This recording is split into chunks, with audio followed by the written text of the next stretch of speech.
Hi, I'm Christian Triola, author of The Missing Method for Guitar books. And today we're going to take a look at the top 10 tips for keeping your guitar in good shape for beginners. So let's get started. Number one on our list is change your strings regularly.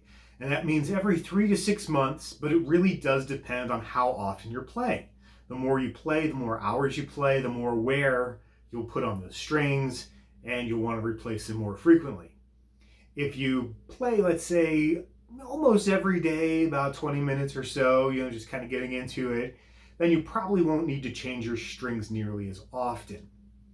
And so every 3 to 6 months is a good average, but to be honest, it's also personal preference. Sometimes you get some old strings that have been on there a couple years and they sound great. They're nice and low sounding, and they just give you a different tone than if you have something new and brighter. All right, let's move on to number two on the list. So since we're speaking of strings, you want to use the same string gauge, and that just means the size of the strings.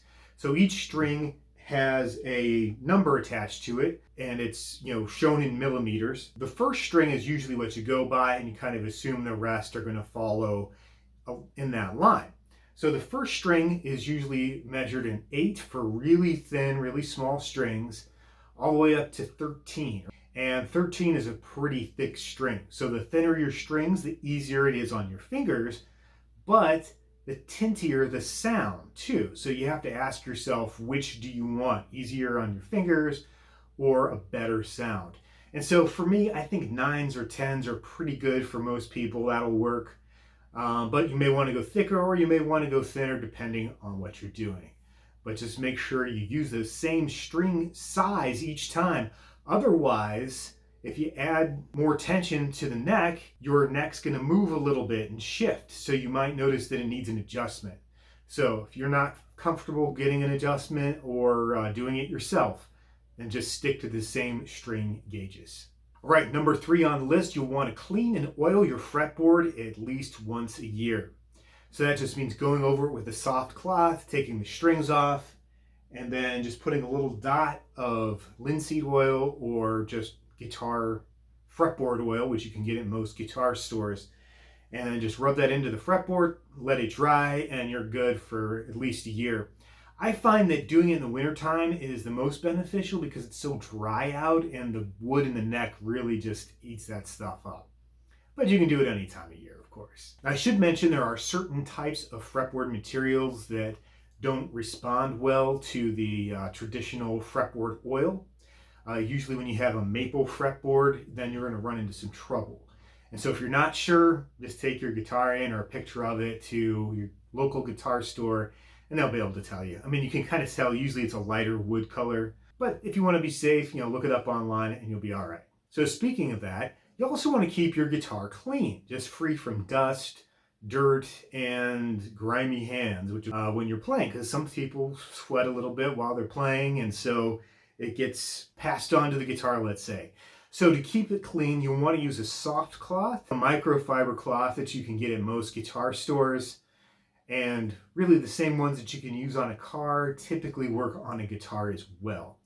So any type of microfiber will be fine. You don't want to press into it though. If you can help it, you want to just kind of lightly dust off your instrument or rub out any smudges on the finish. What you don't want to do is use something like Windex or some kind of cleaner along with it because that can be abrasive and it can scratch your finish. All right, number 5 on the list is keep your guitar out of the heat. If you have to keep it in your car all day, don't. If it's a hot day, because it will damage the instrument. It can warp the wood. It can, on acoustic guitars especially, it can melt the glue that's holding things in place and cause all kinds of trouble to the intonation and to the neck. So definitely try to keep it out of the heat. Which brings us to number 6 on the list, which is keep your guitar out of the cold. And I mean, even like 32 degrees, you don't want to keep it in your car all day. Try to keep it out of the cold as much as possible. The cold may do even more damage than the heat. What I always tell people is I had a guitar student once that he came in for lessons and he was renting a guitar. So it wasn't like a high-end instrument, but it was a decent guitar. And so he brought it in, and he had left it in his car while he was in school all day, and it was in the middle of the winter. And so he comes in, he has to tune it, of course, and then about 5-10 minutes into the lesson, the guitar warms up, the room's warmer than it is outside, and then right about here on the back of his neck, it just cracks all the way through, and it was not repairable. They couldn't do anything for it. They tried, but it just wouldn't go back together and become a playable instrument again. Unfortunately, I didn't see him much after that, so I never saw if he got a new guitar or not, but keep it out of the cold. That's the point of that story. All right, number 7 on the list is specific to acoustic guitars. You don't want to do this for electric guitars, but for acoustic guitars, you'll want to get yourself some kind of humidifier. And there are different types. Some you just put in the case, some you actually fit in the sound hole or clip onto the sound hole. And what that does is it keeps the guitar moisturized, essentially, so that the wood doesn't dry out and the neck is healthy again. So it's just a good way of keeping your guitar in good shape. And you can get guitar humidifiers all over the place. All guitar stores have them, and of course you can find them online as well. All right, so let's talk about electric guitars for a moment. And number 8 on the list is when you're plugging in your electric guitar, you don't want to twist the cable. So when you're plugging in your electric guitar, you have your cable, it just goes directly in and then pulls directly out. You do not want to twist it. If you do, the connections inside there can break off, and then when you plug in, you'll get a horrible sound that you don't want to hear, and you'll have to take it in to get resoldered or do it yourself if you know how to do that sort of thing. So don't twist, just right in, right out, and you're good. All right, then number 9 on the list, you want to keep your guitars away from windows and vents.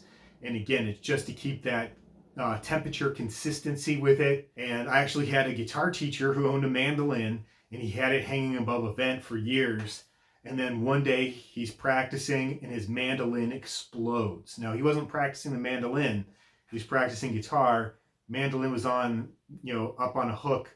It just blows up, so it was totally ruined, obviously. And it's because, pressure changes, temperature changes, and it was right by a vent. So it was a colder day. It went from cold to hot too quickly and did a whole lot of damage. So watch out for that as well. And then finally, number 10 on the list, keep your guitar pickups. So this is exclusive to electric guitars. Keep these away from magnets or other electromagnetic fields. So you might notice if you have your phone and you get it too close, that you'll start getting a buzzing in your amp, and that's that electromagnetic field interfering. I remember seeing guys put their phones on top of their amps even, and that causes the same problem, that same electromagnetic interference. All right, so I hope you enjoyed these top 10 tips of how to take care of your guitar. If you did, make sure you like, and why not subscribe as well, so you can get more tips like this. You can also find that this came from this book called Beginner Guitar, the All-in-One Guide. So in it, on page 24, I think it is, you'll see tips like this, plenty of other tips throughout this book. But mostly it's a lesson book that allows you to figure out your way of playing the instrument. So if you want to just learn chords, you can do that. If you want to learn how to read music, it shows you how to do that. And if you just want to read tablature, which is what you'll usually find it presented as online, this book shows you that too. It gives you a way of starting to learn how to play the guitar the way that you'll enjoy it best. So check that out at themissingmethod.com and most online retailers. And I will see you for more tips and lessons in the next video.